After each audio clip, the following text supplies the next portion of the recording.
What you doing? I'm digging. The tunnel collapsed in on itself last night, and I think there's a couple engines still trapped up there.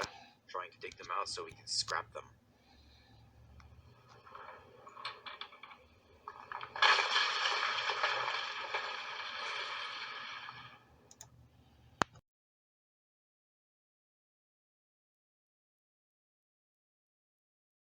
Percy, you go.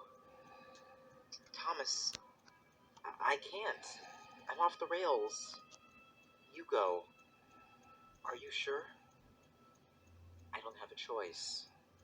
Hey, like Edward said, we'll get through this somehow.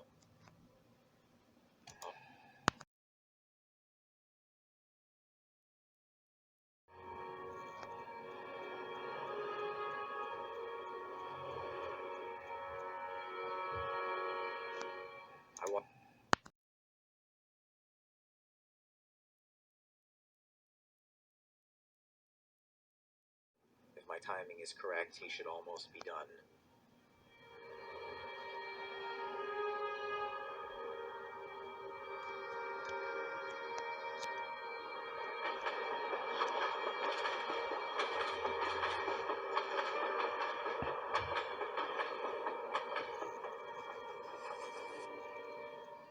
Are you sure the path is clear?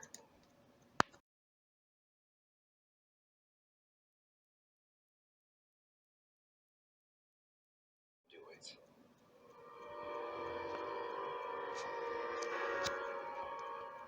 Come on, Thomas. It's now or never.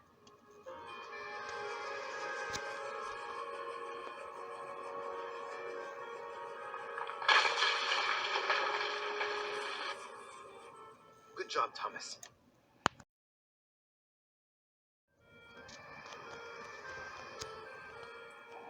Thomas felt amazing on that phosphorescent, warm summer night as he pounded the rails.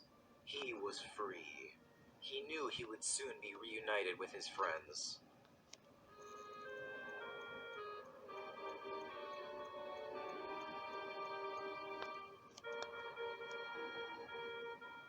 Thomas felt like he was on top of the world.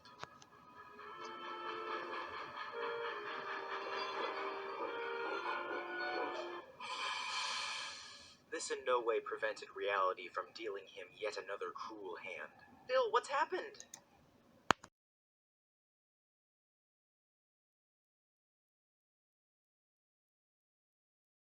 I'm such a fool, why didn't I think of this? Thomas had not been maintained in any way in weeks. As a result, he had run dry.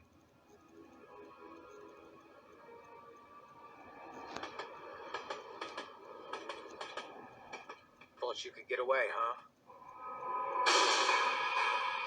Thomas was grabbed by his bunker, and his back wheels were lifted off the rails.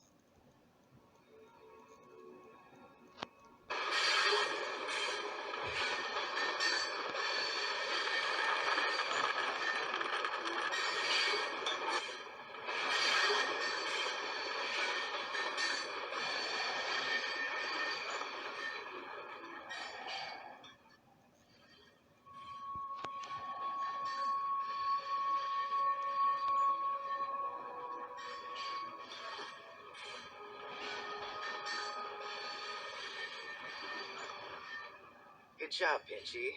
I've been wanting the number one. After we do away with the rest of the steam engines, I will become the new number one. Yeah, Mr. M has really been wanting this one.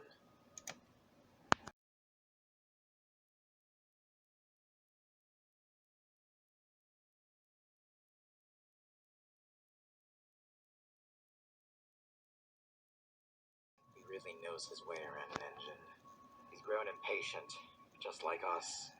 He's waited for change for too long now. The forgotten father of the Northwestern Railway. He's been here since the beginning, and now he has returned to witness the end and rebirth of Sodor. Stuff your fame. I'd like my friends back. Oh, no. You're forgetting. You owe me, birdie boy. Like cash? Silver Quill, the Brawny Phantom's little goofball. I remembered you just 2 years ago. such a newbie. Still on the rise. Oh, but look what you know. I don't follow. You don't see the greatest joke ever. You don't see where you're headed. Well, I was going to a Nightmare Night party. Oh, no. You were about to kiss your destiny on the lips. Hey? How long do you think it will last? How many times will the same joke play before it gets old? How long before they turn on you? No, I don't know what you mean. What do I want with Stanley? Oh, I have something very important for Stanley. Something entirely necessary. What are you going to do? You're not going to get away with this. Let us go. Mr. Ardman, you really are in no position to be giving orders. Let them go! Or else! Or else what, General Stewart? You'll sick your army on me? The army that I gave you? What are you talking about? That whole thing was my idea. Your idea? What are you talking about? Those two people that gave you the idea, what did they call themselves? Roger and Alice, I think? Two actors I hired. Real names were David Heller and Megan Gabriel. Actors. Several of many. Like when I actually tricked Lewis Packard into giving me 2 of his diesels. Hired a man named Roger Stanton to play a goofy Texas redneck called Buck, and he actually bought it. Mr. Ardman, do you feel like you're in charge now? Do you feel like you've finally proven how dissimilar to Had you really are? Have you sufficiently gone against the core? You hold that hot, sticky fam in your talons, boy. You get yourself a Patreon and feed the beast that will never be happy. And somewhere along the way, the joy dies. It always dies. And that's where they yearn to see you fail. You know who I mean. You've seen how fast they turn to clawing and biting at one another. Their little squabbles become public arenas for subscribers to selfish drama, hard work, friendship. Bah! Why create when it's so much more fun to destroy? And you tell yourself that I'm above it. It won't happen to me. I was like you once. Happy and holy and all that was joy. But what this world doesn't break, it kills. It's the greatest joke you'll ever tell, Silver Quill. And you are the punchline. You're no better than Had ever was. In fact, you're worse. And just like him, your death will bring about a new era of anarchy. It's all your fault. You spend all this time getting slapped about until one day the audience stops laughing and the venom washes over you. You look back at your work and wonder how you thought you'd be any different. Behold your future, my boy! Don't fight it! Join me! And together we'll make such fun with these idiots. You know what I mean, don't you, eh? The trolling, the flame wars, the sweetest berries the internet ever produced. Behold the power of the snark side! Shut up, shut up, shut up! Best of all, you will be forever untouchable, immortal and unbreakable, like me. You can't fail if you're already the lowest of the low. So, what'll it be? No. Oh, just like that, eh? Don't try me, boy. One way or another, you're getting cut from the fandom tonight.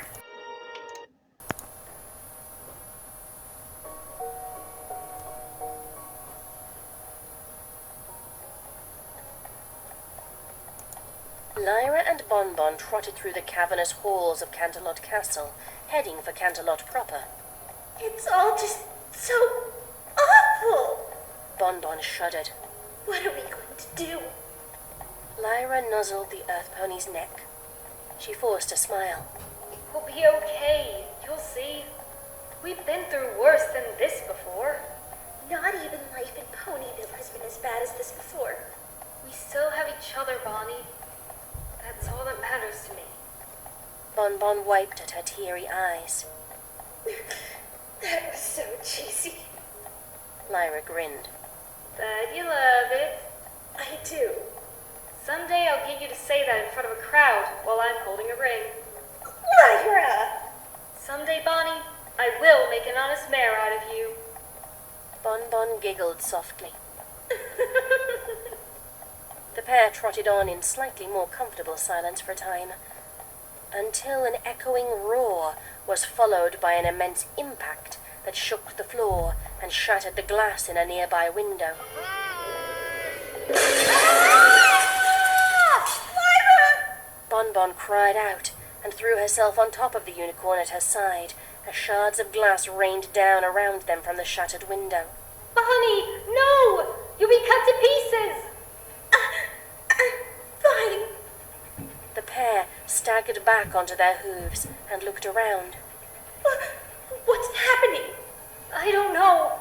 Come on, we gotta get away from here before more windows shatter. As they cantered through the halls, more and more roars and tremors sounded from afar and close by, and other ponies raced through the crisscrossing hallways. The first sign of the true nature of the crisis came when a section of outside wall tore away and a scaly, smooth-covered head thrust inside.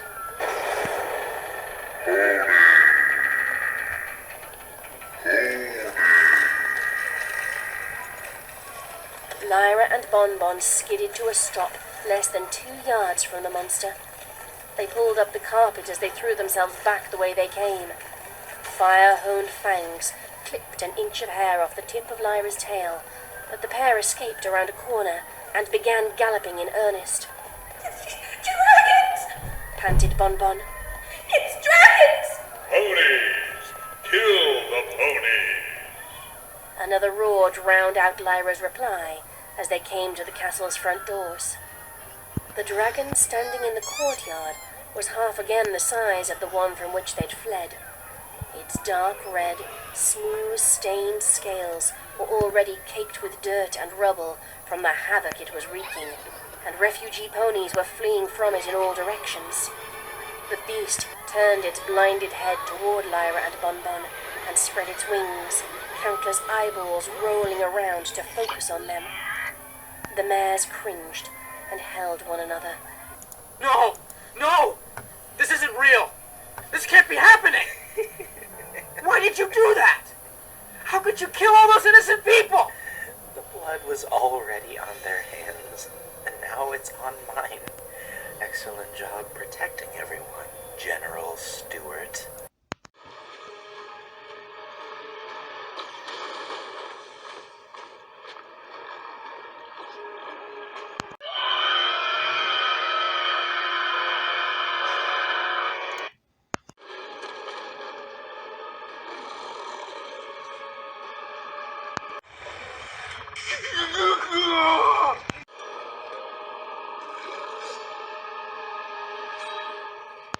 You know, I have a spare pair of rubber gloves as well as a straitjacket in the closet if you want to borrow it.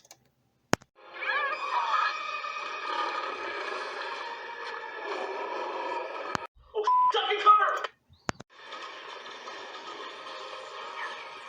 Pinky ass bombs! Pinky ass bombs!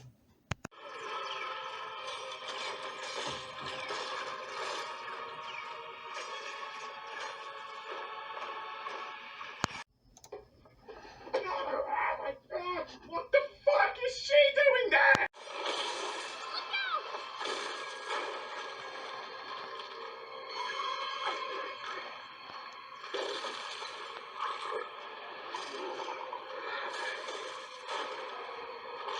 The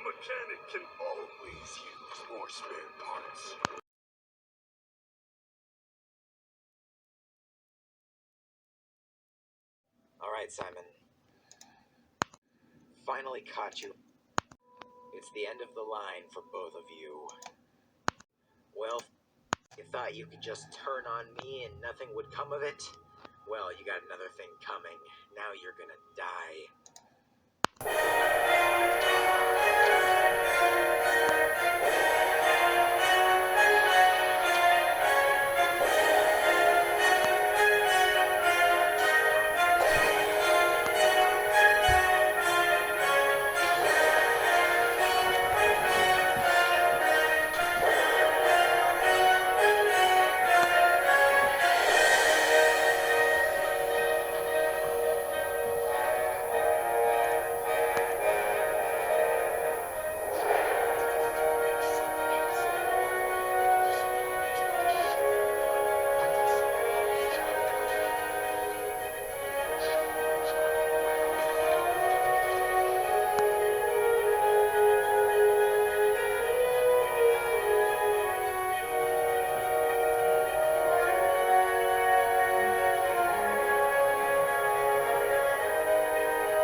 As Percy was no longer with him, it was then that Thomas finally cried.